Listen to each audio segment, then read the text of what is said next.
कौरवों के पास भीष्म पितामह, द्रोणाचार्य, कृपाचार्य और कर्ण जैसे महान योद्धा थे। श्री कृष्ण की सेना भी कौरवों के साथ थी, फिर भी पांडवों ने महाभारत युद्ध जीता। भीष्म पर यह आरोप भी लगे थे कि उन्होंने अपनी पूरी शक्ति से पांडवों का अंत नहीं किया, इसलिए वे पांडवों का वध करने में विफल रहे। कहते हैं तब भीष्म ने पांचों पांडवों को मारने के लिए सोने के खास 5 तीर तैयार किए थे, लेकिन दुर्योधन की एक गलती के कारण महाभारत की पूरी बाजी पलट गई। आइए जानते हैं भीष्म पितामह, 5 सोने के तीर और महाभारत की एक अनूठी कहानी। भीष्म पितामह के नेतृत्व में महाभारत युद्ध शुरू हुए 10 दिन हो चुके थे। भीष्म इतने निपुण योद्धा थे कि एक ही दिन में हजारों सैनिकों को मौत के घाट उतार दिया करते थे। हालांकि भीष्म 10 दिनों से पांडव सेना पर भारी पड़े थे, लेकिन अभी तक कोई पांडव हताहत नहीं हुआ था। इससे दुर्योधन के मामा शकुनी ने दुर्योधन से कहा, भांजे, पितामह पांडवों से बहुत प्रेम करते हैं, वे उन्हें मारना ही नहीं चाहते हैं, अन्यथा उनके जैसे शस्त्र ज्ञाता और धनुर्विद्या में निपुण महायोद्धा के लिए ये बहुत बड़ी बात नहीं थी। दुर्योधन भी इस बात को समझता था और भीष्म पितामह से खुश नहीं था। शकुनी ने दुर्योधन को भीष्म से सीधे बात करने का विचार दिया। उसकी सलाह पर दुर्योधन आधी रात में भीष्म के शिविर में पहुंचा। वे वक्त अपने शिविर में दुर्योधन को आया देख भीष्म हैरान और चिंतित हुए। उन्होंने दुर्योधन से आने का कारण पूछा। दुर्योधन ने बहुत रूखे और क्रोधित शब्दों में कहा, मुझे तो लगता है कि आप केवल लड़ने का अभिनय कर रहे हैं। आपका पांडवों से प्रेम गया नहीं है। आप जिसने परशुराम तक को हराया है, आपके लिए ये पांडव क्या चीज़ हैं। उसने यह भी कहा कि युद्ध को 10 दिन हो गए हैं, लेकिन एक भी पांडव का वध नहीं कर पाए हैं। ऐसा लगता है आप मेरे पक्ष में होकर भी मेरे कम और पांडवों के अधिक हैं। आपको अपनी कर्तव्यनिष्ठा याद नहीं है।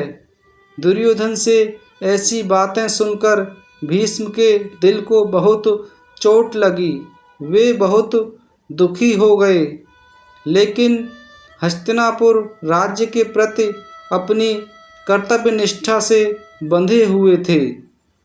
वे दुर्योधन से बोले, तुम व्यर्थ में मेरी कर्तव्यनिष्ठा पर संदेह करते हो। मैं कल एक ही दिन में 5 पांडवों को खत्म कर दूंगा।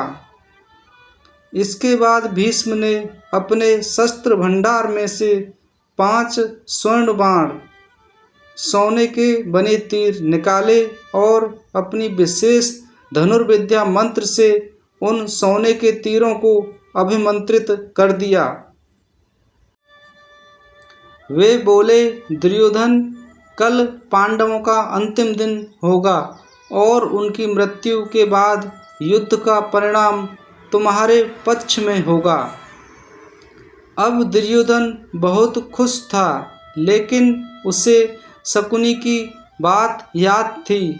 उसे अभी भी शक था कि कहीं सुबह होते होते भीष्म का इरादा न बदल जाए। उसने भीष्म से कहा, पितामह, मुझे अभी भी संदेह है कि जब आपके पास पांडवों को मारने का समय होगा तब मोह में पड़ सकते हैं, इसीलिए अभी ये बाण आप मुझे दे दीजिए।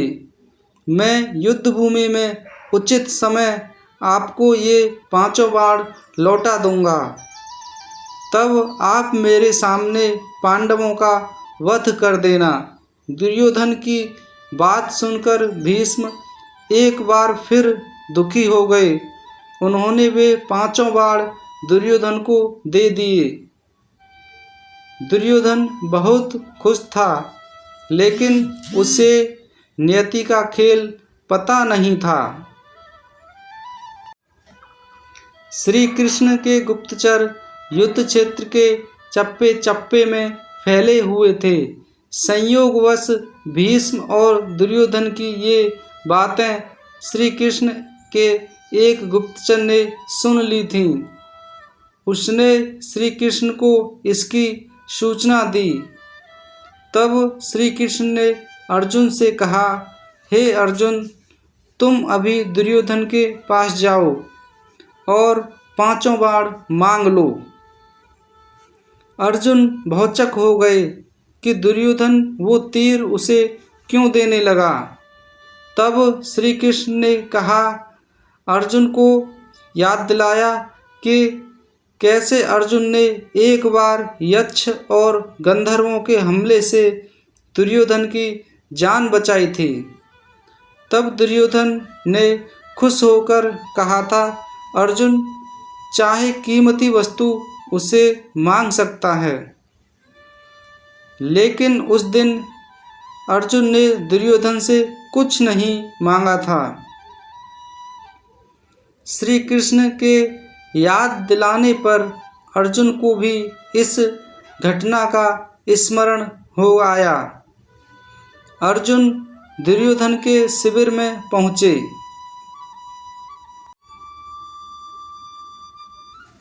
दुर्योधन अर्जुन को अपने शिविर में देखकर चौंकन्ना हो गया। फिर भी शिष्टाचारवश उसने अर्जुन से आने का कारण पूछा। अर्जुन ने आने का कारण बताते हुए दुर्योधन से वही 5 बाण मांगे। इस पर दुर्योधन ने साफ साफ मना कर दिया। तब अर्जुन ने दुर्योधन को यक्ष और गंधर्वों के हमले में उसकी जान बचाने की घटना की याद दिलाई। अर्जुन ने दुर्योधन को अपना क्षत्रिय धर्म निभाने के लिए कहा। अब दुर्योधन वचनबद्ध था और उसे बड़ा पछतावा हुआ।